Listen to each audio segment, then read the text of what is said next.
Hi lovelies, this is Blossom. So I hope you had a good time creating your own sacred space and to find your own power center in your home, as we discussed in the written text last week or the week before. I'm not sure. So how did that went? Were you able to find your power center? Let me know. So for this lesson, we are going to have a look at different symbols that you can use to deepen your connection with fairy, but also to decorate your sacred space if you like. So please know you don't have to use symbols in your fairy work. It's really not necessary, but maybe it's a neat addition for you and it's something you would consider. And the chapter is a bit shorter and it's just a brief overview of different symbols that you can use in your fairy work. But please know, the whole world is so full with symbols, and you can also create your own, something that is meaningful to you. And for this chapter or lesson, I only chose a few and many from the Celtic tradition, but please feel free to do your research from every possible culture, whatever you like. Now, the first symbol I want to talk about is, of course, the fairy star, or also called the elven star.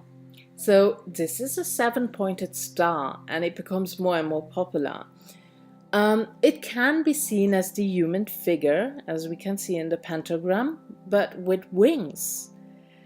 It represents 7 essential qualities corresponding to the 7 directions that are needed for fairy work, and we will look at the 7 directions a bit more deeply in future lessons. So south, east, west, north, and then within, above and below.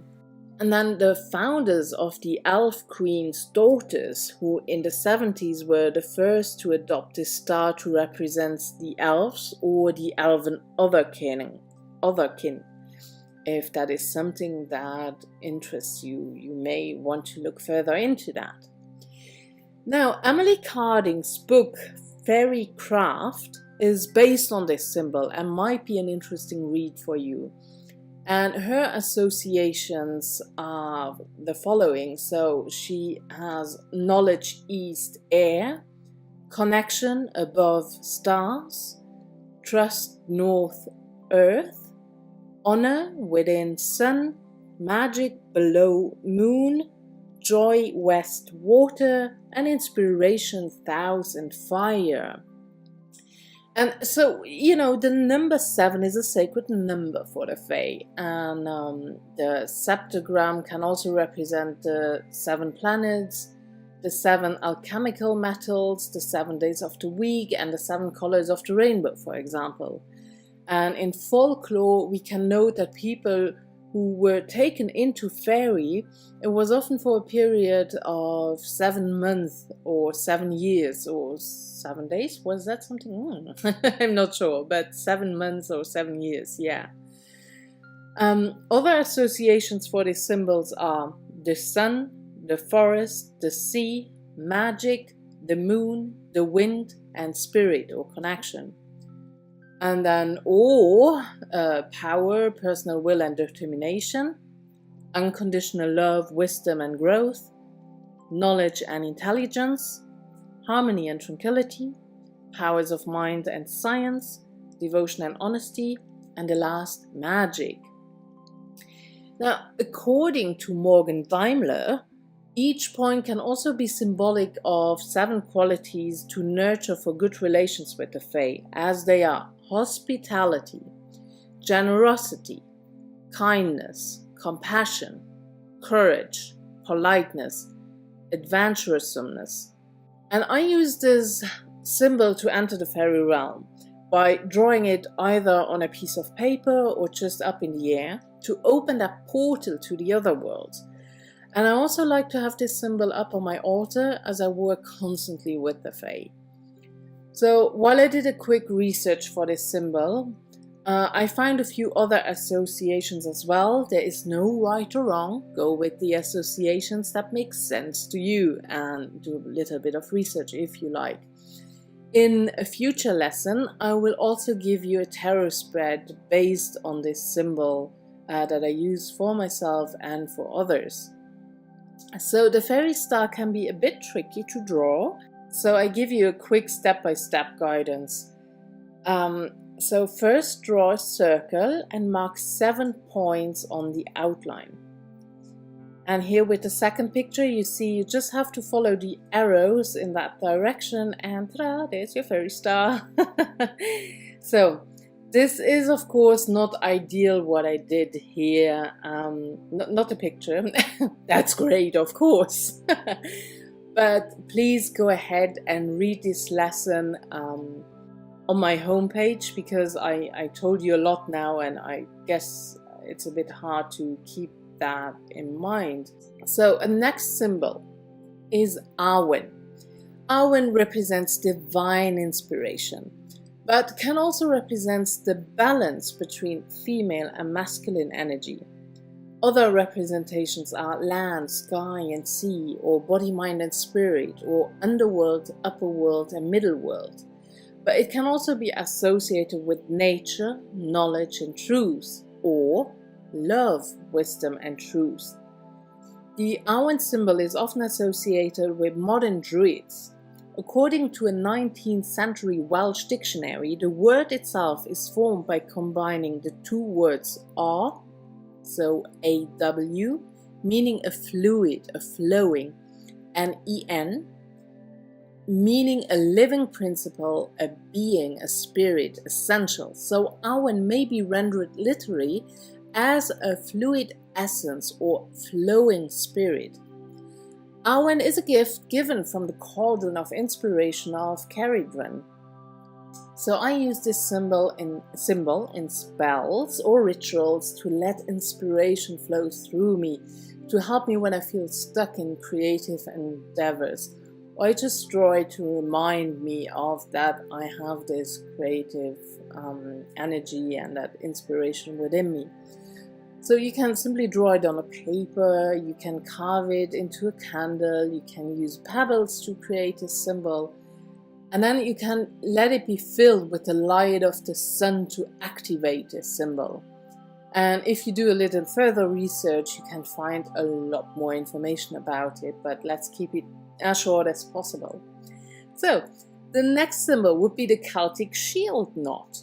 So the shield knot is a symbol of protection. This knot was often placed near ill people or on battle shields for warding off the evil spirits or any other danger. It can be made in several designs, either very simple or more complex, but its uniqueness lies in its 4 distinct corners. A shield knot is usually shaped as a square or appears to be a square within a circle.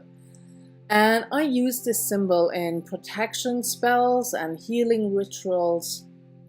I really like to use that, this symbol of protection. Then the next one, the Great Glyph. So John Matthews introduced this symbol in his book The She, Wisdom from the Celtic Otherworld. You can also find this symbol in the Tarot of the She deck by Emily Carding. It is on the back of the cards and can also be found in each of the major arcana cards. Sorry, I talked too fast. It represents a gateway to fairy or the other world. It is a symbol you can use in your meditations and journey work into the realm of the She. And Emily Carding suggests a beautiful exercise or meditation with the symbol in her book Faery Craft. And I will share this exercise on my homepage with you. So it's very simple. You draw it for yourself. You draw the Great Glyph yourself, and it's a bit of a meditation. You can light a candle, and then you allow the symbol to become ingrained in your vision.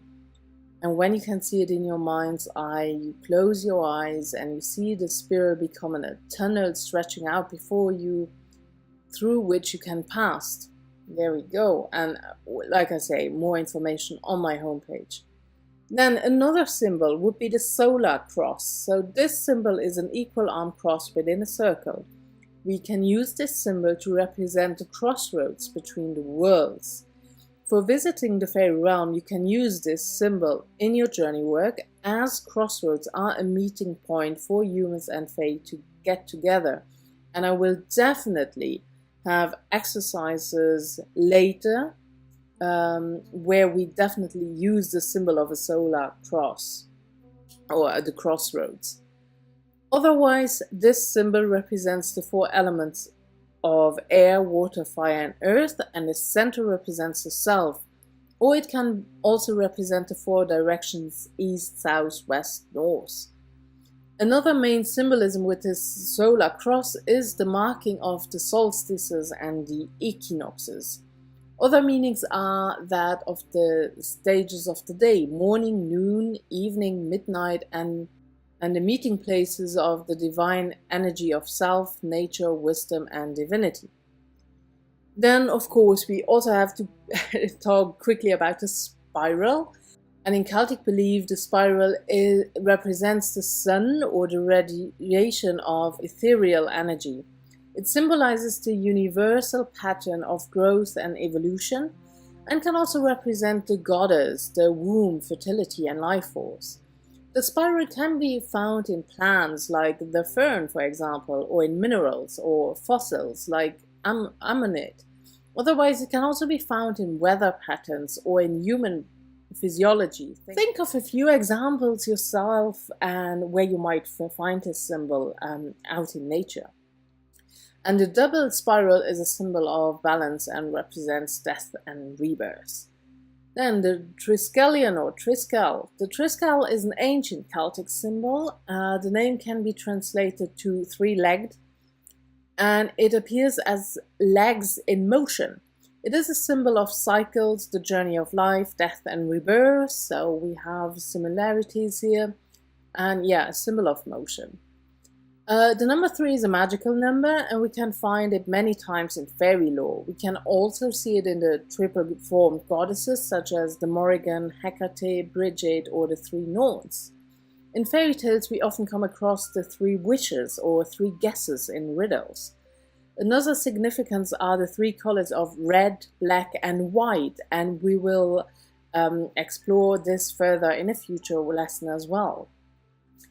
So then we have the Triquetra, and this derives from Latin and simply means 3-cornered. Like the Triskel, it represents the triple deities, but it also represents mind, body and soul, or creation, preservation and destruction. Other meanings are thought, feeling and emotion, or the lunar phases, waxing, waning and the full moon. Other trio meanings are earth, air, water, the 3 forces of nature, maiden, mother, crone, past, present, future, and those are only a few examples. So what else can you think of? Then we also have the Tree of Life. In the Norse tradition, the Tree of Life led to 9 different worlds, including the land of fire, the world of the dead Hel, and the land of the Aesir Asgard. 9 was an important number in both Norse and Celtic cultures. The upper and lower worlds are connected by the Tree of Life. The trunk connects branches and roots with each other. The tree symbolized strength, wisdom, and health. It also represented rebirth. And more information on the homepage. I run through it. So then other symbols we can think of. The ogham, for example. It is mostly known as a divination tool. I did a whole program on it, but you can also use it to represent the energy of the trees in your rituals or your fairy work. Again, just carving the symbols in your candles, draw them or carve them in a stone or wood. And so definitely you can have a look on my homepage also for the ogham if that is something that interests you. The same goes for the runes, so often used as a divination tools, but again, the symbols are also a powerful tool in magical work. So I am no expert when it comes to runes. Because they are so powerful, I would suggest, if it is something you are interested in, to do a very thoroughly research about their meanings and usage. It will not be enough to only buy a set of runes with a small guidebook to use the runes in your magical work, but I assume you know that. And on my homepage I will also leave a link of a book list that might be interesting for you. So, and last but not least, nature, symbols in nature. Find symbols and meaning in the cloud, for example. Observe different patterns in nature and see how this can relate to symbols and their meanings. A four-leaved clover brings good luck and the ability to see fairy. The four-leaved clover is also used in ointments to see through glamour, which the fairies use to disguise themselves. And when you look at the four-leaved clover from above, it reminds of a solar cross. So see how that plays out. Play a bit around with this idea. This is just a brief overview for a few symbols, as I mentioned. So I encourage you to do further research on your own if symbols is something that you are interested in and you want to work with. As I mentioned, it is not a necessity in fairy work or craft, but it might help you to have a focus point in your path walking. So yeah, it's nice to have something like that. Now I also tell you a bit, with every lesson, for those who never looked at my homepage yet, I always give you a bit of fairy homework if you like. Of course, it's your choice if you do that. Some just watch the videos. That's absolutely alright. So what I suggest there is to practice to draw all the different symbols and work with the ones you feel most drawn to. Also pay attention to the colors you use when you do that. When you draw your symbols, what colors do you mean? Color have a symbology of their own. Then also, find the different symbols in your natural environment. And then I also suggest to create a special piece with a symbol. This can be a painting, glass engraving, wood burning, needle pointing, a mosaic, or anything else you can think of. There are really no limits. Then I also give you the homework to try the exercise with a great glyph from Emily Carding that we just looked briefly now in the video, more in the text. And research the symbols on your own to find out more about their meaning. So, and that's it for this lesson. I hope this was helpful and that you enjoyed this video a little bit. Next week we will have a look at offerings. So thank you so much for watching. I send you much love and many blossoms. I leave that in now. Have a beautiful day and bye bye.